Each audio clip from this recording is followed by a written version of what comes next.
Howdy, folks. Howdy, folks. I'm Black Dragon, and welcome to another edition of Black Dragon Biker TV. And as always, I'd like to thank you all for tuning in from wherever it is in the world that you happen to be. So, here we are.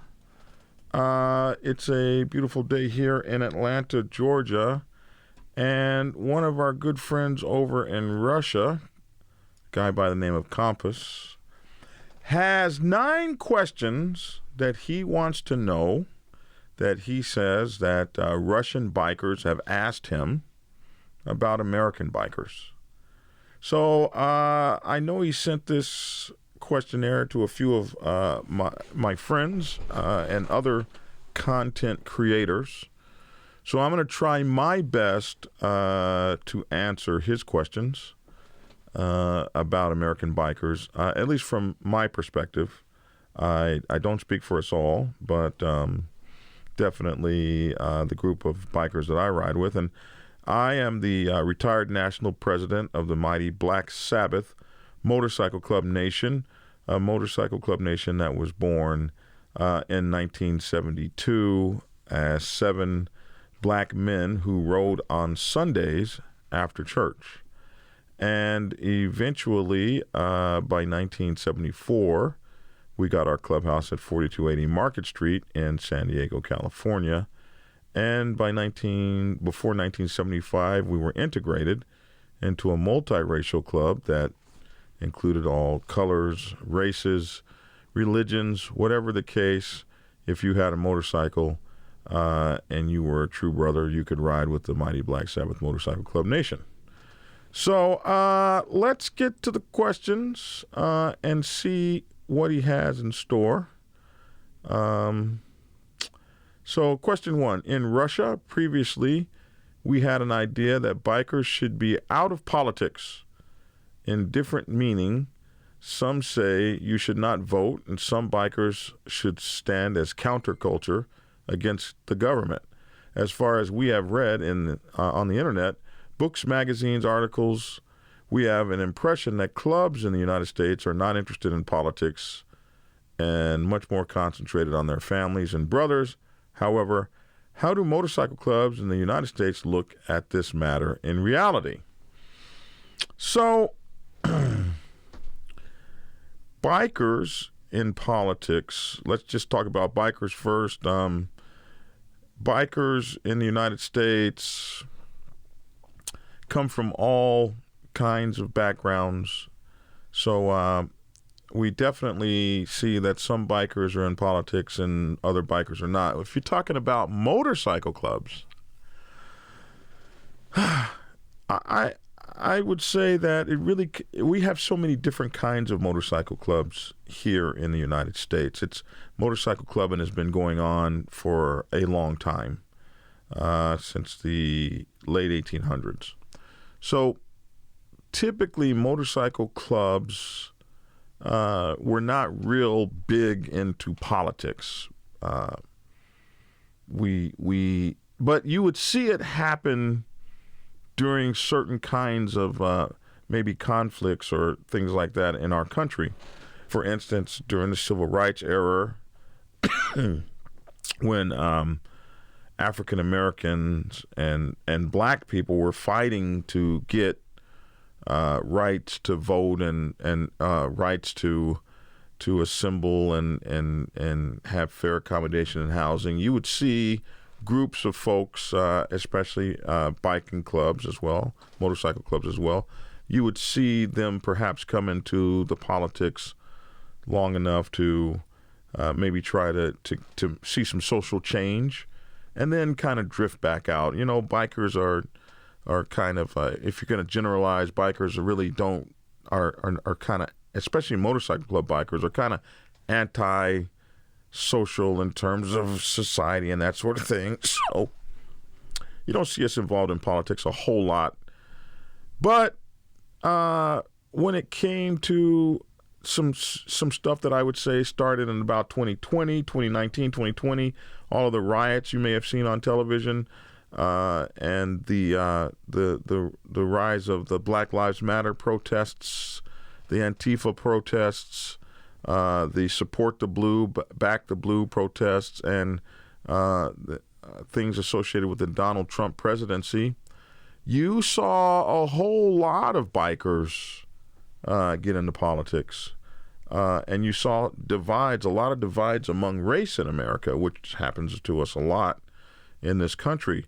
So you saw black bikers and black motorcycle clubs on one side, and you saw white bikers and white motorcycle clubs on another side.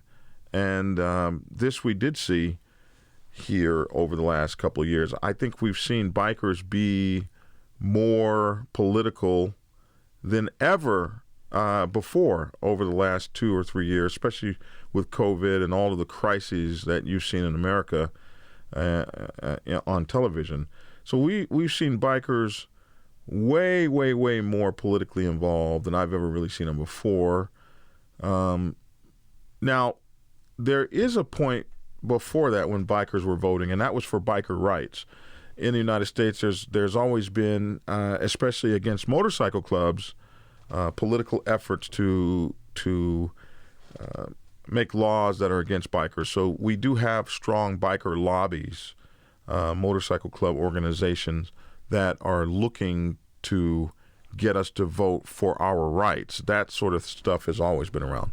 But the kind of politics you're thinking of, I feel like you're talking about, we've really seen that happen within the last 2 years, and I'm not sure where it's going to go from there. Because it has been quite ugly. There's a rift in America now, and a lot of it is coming down to race or politics, and hopefully we will survive that like we always have. Question 2.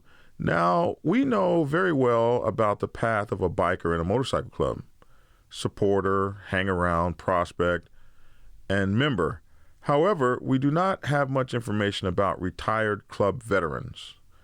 In Russian motorcycle clubs, which began not so long ago in about the mid-1980s, comparing to many American motorcycle clubs, and in most clubs, members are pretty young and strong men. How do the motorcycle clubs treat the ones who, for any reason, lost their health, or to the age veterans, how do motorcycle clubs treat their old school guys? So, I think that all countries have a poor track record on how they've treated aging veterans. And I think it's important in motorcycle clubs that we treat those aging veterans well. So this really depends on the motorcycle club and the culture of that motorcycle club. Because in the United States, some motorcycle clubs treat veteran bikers and old school bikers very well. And then some motorcycle clubs don't. Now, we have certain rules here. If you can't ride, you can't be the leader. Sometimes in some clubs, if you can no longer ride, you can no longer be an active member. So you may be forced into retirement as you lose your riding skills. Some guys go to three-wheel motorcycles and trikes and that sort of thing. And some clubs have rules that, you can't ride a trike.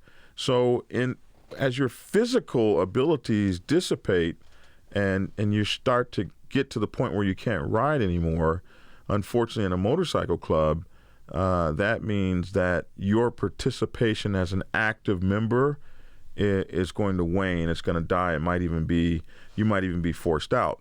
But we do see that we have a lot of positions for older members as wise council members. Like, you may see the older guys be given a position of ambassador.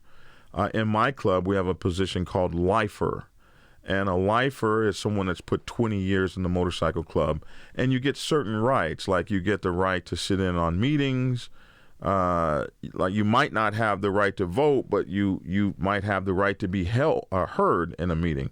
So there might be a meeting and we're discussing something important. Because you're a lifer, you might get up and give your 2 cents and speak and give your knowledge, although you might not be given the right to vote. So in these ways, we hold the older members in high esteem because we invite them to counsel with us and help guide the young guys.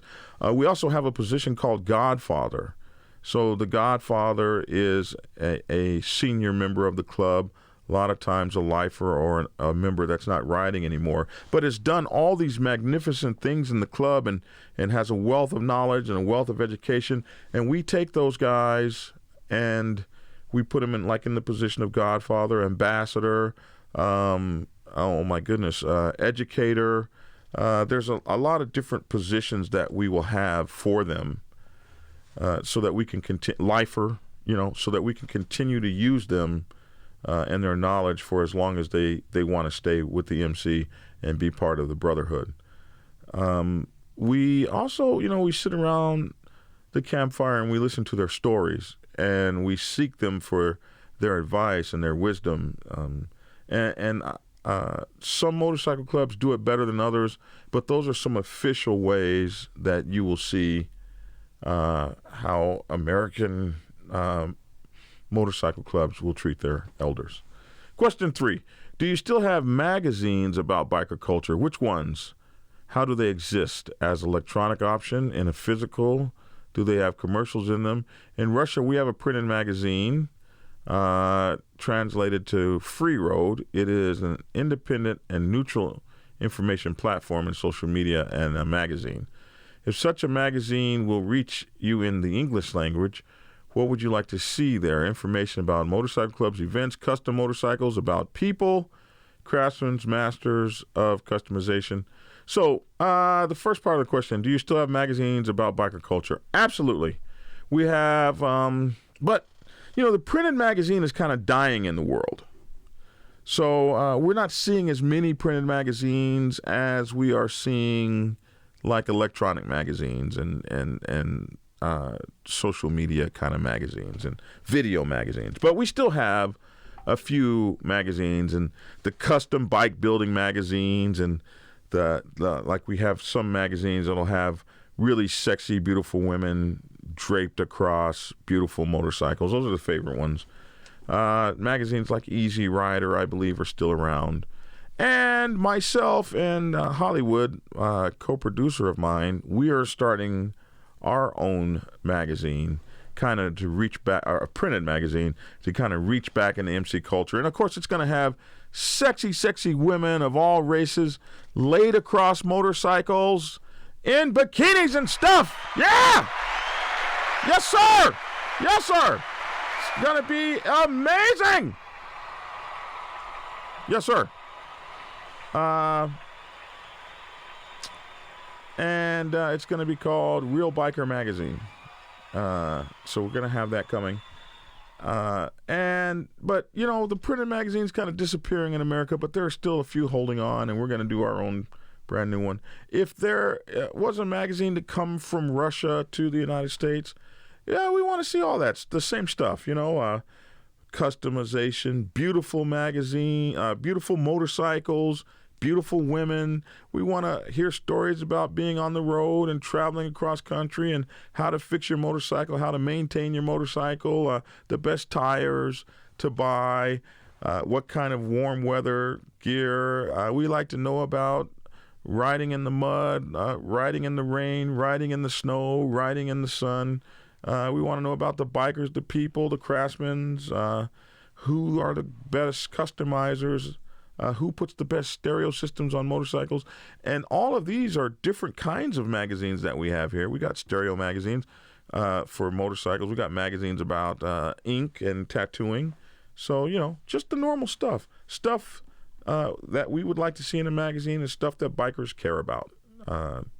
So no big mystery there. Question 4. How do United States motorcycle clubs think of any kinds of clubs, confederations, associations, or other formations of clubs? So that really depends on the motorcycle club. And we have several kinds of federations here. And the thing about motorcycle clubs in America is they are divided pretty uniquely. They're divided by race. So the black motorcycle clubs and the clubs for dark-skinned people kind of exist on this side, and then there's white motorcycle clubs and light-skinned people, and they exist on this side. So there's different one percenters that are black one percenters that kind of dominate the black and brown skin, dark skin motorcycle clubs. And then the white skin and white motorcycle clubs have white one percenters that are kind of over them. And then there's some interlap, a little bit of interlap. It used to be that the two sides really didn't really talk really much at all, and didn't share membership across lines and all of that. And a lot of that is being blurred these days. A lot of clubs are coming together and that sort of thing. My club has been an interracial club since almost the beginning. So we've always been kind of on both sides of the line. But there's a very strong kind of like gate or fence between the two. And so there's all kinds of federations and there's like confederations, like the COC is one of the most famous ones here, the Confederation of Clubs, and there's all kinds of different ones and different names.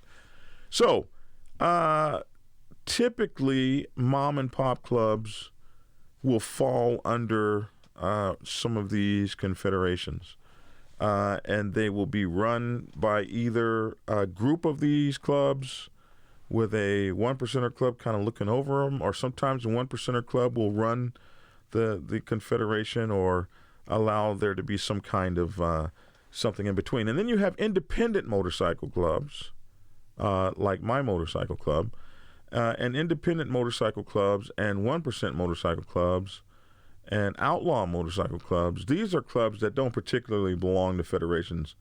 They might run a federation, but belonging to a federation or a coalition or something like that is not something they have to do, because they have their own nation and they can govern and defend and take care of themselves.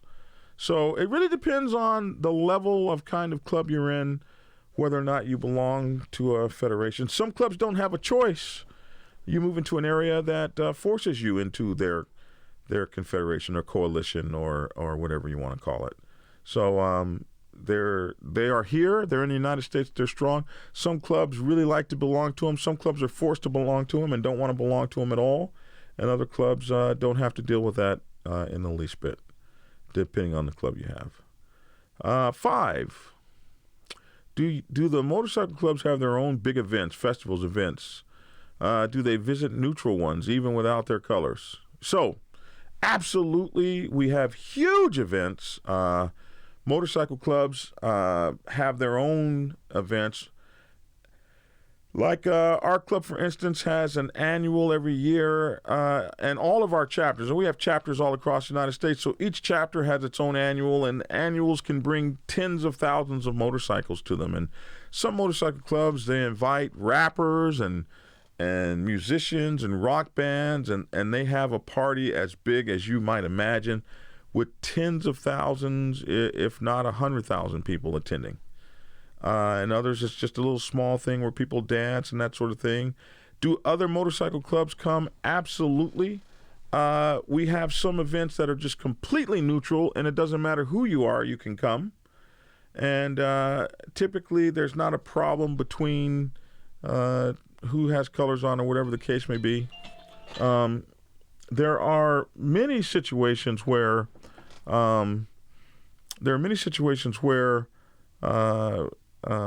clubs might not wear their colors.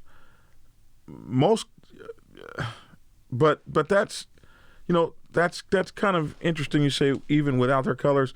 Most clubs I know, though, don't go anywhere without their colors. That's just not typical. There are places that don't want you to wear your colors, like bars and stuff like that, because they've had fights or whatever. They might not want you to wear your colors, but most clubs, if I can't wear my colors, I ain't going. If I can't put my colors on and go, I ain't going. I'm not going to no event that says you can't wear your colors. Get out of here with that. But I've seen situations where clubs might not wear their colors, like maybe there's two rival clubs and one rival club doesn't have as many members there as it should, so it might tell its members, don't wear your colors. But if you're in a traditional club or a mom and pop club or something like that, you don't have those issues. So you wear your colors just about everywhere. Now, that is not to say there are not police departments out there that don't hassle you or whatever the case may be, but pretty much we wear our colors where we want to go. Yeah, pretty much that's how that goes. 6, one of the hottest questions here, can a policeman be a member of a motorcycle club if that motorcycle club is not a law enforcement motorcycle club? And this is not about undercover agents like Charles Falco or others. So, in the United States of America, typically a one percenter or outlaw motorcycle club will not entertain having members that are in law enforcement or have ever been in law enforcement. That's to include prison guards or other like smaller law enforcement things like you might think, I'm just a subway cop or a train cop or I'm just a police officer on the school campus. I'm not a city cop. Well, it doesn't matter. Or maybe I was a military police officer. It really doesn't matter if you're a police officer at all. There are an overwhelming number of clubs that just won't allow you in, like one percenter clubs, outlaw clubs, and then just a lot of regular old traditional motorcycle clubs. But then there are a lot of traditional kinds of clubs that don't care who you are. There are police officers in normal motorcycle clubs that are not one percenters and not outlaws. So if we call those mom and pop clubs or family clubs or traditional clubs, traditional MCs or riding clubs, and there will be police in some of those clubs. So it really depends on your club culture, but police are not generally looked at as welcome members in a lot of motorcycle clubs. I would even say perhaps the majority. And so police officers have their own kinds of clubs, law enforcement motorcycle clubs, LEMCs, that a lot of them will join. But that's not to say that you don't have police officers in regular clubs, because there are a lot there. So I hope that answers. It's not like a straight answer. Like there are some, not many, but there are more now than there probably ever were before. 7, what through motorcycle club history for the decades changed and what remains up to now? Well, I think that there have been many changes, especially with respect to the newer cultures and newer generations as they come.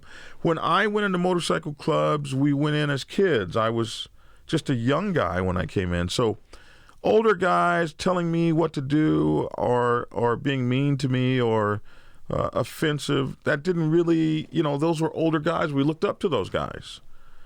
And so we took a lot more from them, a lot more hazing.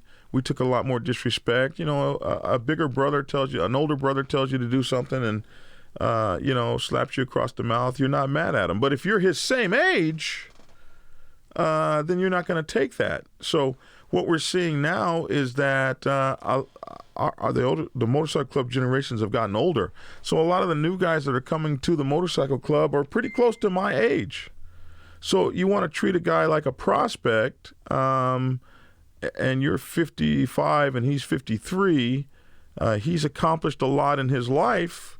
He's not going to take the same kind of hazing from you that an 18-year-old would take.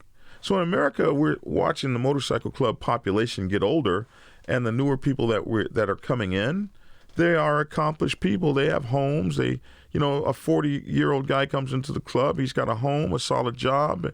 You're not going to treat him like an 18-year-old. So we're seeing a lot of that kind of stuff change. The information age has changed a lot of things. the way that we're seeing information. People are smarter coming in now. They're more informed. They have better communications, better conflict resolution skills, better conflict management skills. So we're seeing that everything changes, and a lot of old guys don't like to see that change, but we're seeing that everything changes and even traditions change. So whereas in my day, you might prospect for a year or two or 3 or 4 or 5 before a motorcycle club allows you in. Today, people, if you're older, you're not going to take that. And I'm not prospecting for you for 2 or 3 years just because you want someone around to clean the clubhouse. Get the hell out of here. I don't have that kind of time to play with you. So people are demanding quicker movement. They might not want to prospect as long. They might not want to do some of the things that we used to do. We were a lot younger when we came in. You could convince kids to do stuff that it's harder to convince adults to do. We're seeing some changes in some traditions, like people aren't riding like they used to, or, we're seeing some motorcycle clubs that let people in without having a motorcycle at all. So these are some of the negative things that we see, but we see some positive things in the way that some clubs are growing, and it's just a fluid kind of thing, and always the older generation is going to be suspicious of the younger generation, and they're going to come in and make their own traditions, and it's okay. They're not going to necessarily be enamored of our traditions. Some of the things that we did in the old days are not acceptable today. So in one case, I knew of this one motorcycle club that whenever you crossed over and became a member, they made you dress up like a girl and go get a dance with a man, and they would laugh at you. But in today's motorcycle clubs, you got guys, I'm not dressing up like no girl. You've lost your mind. It ain't going to happen. So some of the traditions that you see change, and we're seeing that. We're seeing that not everything remains the same. But some of the stuff stays the absolute same, like you're going to have to ride this kind of way. You're going to have this kind of a motorcycle. We require you to prospect. So some clubs are very good about holding their traditions. So again, a lot of that will also depend on the club. 8, do motorcycle club members have problems with finding jobs because of their club and background? Is it true or just press propaganda? No, that is true. I know a lot of club brothers that won't even wear their club paraphernalia, their vest or their colors or nothing like that. They won't wear that to work at all. As a matter of fact, there was many years that I didn't wear that stuff to work. There are some guys I know that won't even ride their motorcycles to work. There's a lot of negative connotations and negative stereotypes about motorcycle clubs in the United States. It's a worldwide thing, I think. And absolutely, you could find trouble getting a job or trouble getting a raise or any of that stuff just because you ride a motorcycle and belong to a motorcycle club. So you have to be very careful about that because it can affect you. In fact, there were some guys that were members of a notorious 1%er motorcycle club, and we saw this in 2020 and 2019. A lot of these guys lost their jobs. They were firefighters. They were one guy was a paramedic, and they took their jobs away from them because they belonged to 1%er motorcycle clubs. And we've seen this quite a bit in the country. And it doesn't have to just be a 1%er motorcycle club. Just being in a motorcycle club at all could cost you your job or reputation or anything like that. 9, when riots of the Black Lives Matter began, we read some news of calm situations in neighborhoods with motorcycle clubhouses. Is this true? How the situation affected clubs? So, yeah, there are many examples of motorcycle clubs that stopped situations that were occurring in their neighborhoods. Motorcycle clubs, when they go to a neighborhood, the crime rate in that neighborhood typically goes down. Nobody's trying to mess with a motorcycle club, and motorcycle clubs know how to keep the neighborhood positive for them, wanting them to be there. So typically if you move a motorcycle club into the neighborhood, first of all, loves the club, because the club, all of the crime and stuff kind of goes out of the door. My friend who belonged to Day Bay Motorcycle Club was called in. That's a club on the Red Lake Nation. It's a Native American club on the Red Lake Nation up in Minnesota. They were called in by their nation to keep the peace. And all they had to do is ride up with their motorcycle clubs and ride up with their motorcycles and kind of stretch them out and sit on them and in front of the businesses or whatever, and nobody was going to mess with those businesses. So we absolutely did see that in several instances. There were many motorcycle clubs that played the role of peacekeepers in their neighborhood. So yes, motorcycle clubs do that anyway in their neighborhoods, so it wasn't a far stretch for them to do that during a lot of the rioting. So that's the 9 questions. I hope that I was able to help you guys.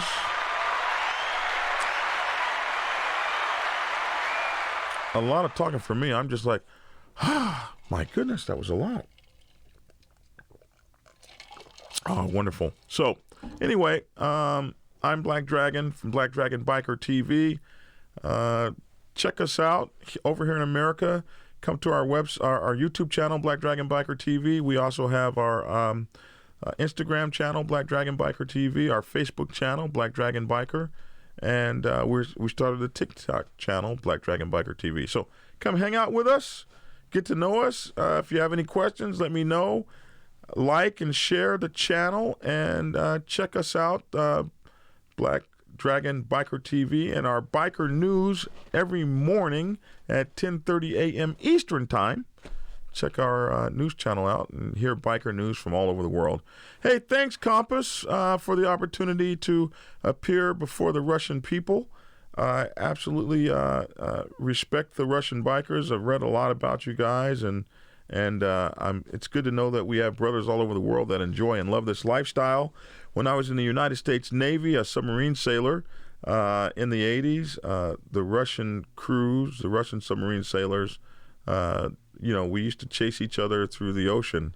So in 1987 or so, the Russian the Russian Navy came to the United States, to Norfolk, Virginia, and we actually got to meet Russian sailors and hang out with them. And I absolutely had the greatest time with those guys, and I hope they had long and productive lives. It was a great thing to meet my Russian counterparts and fellow sailors and submarine sailors. So take care, guys. Have a great day and ride safely.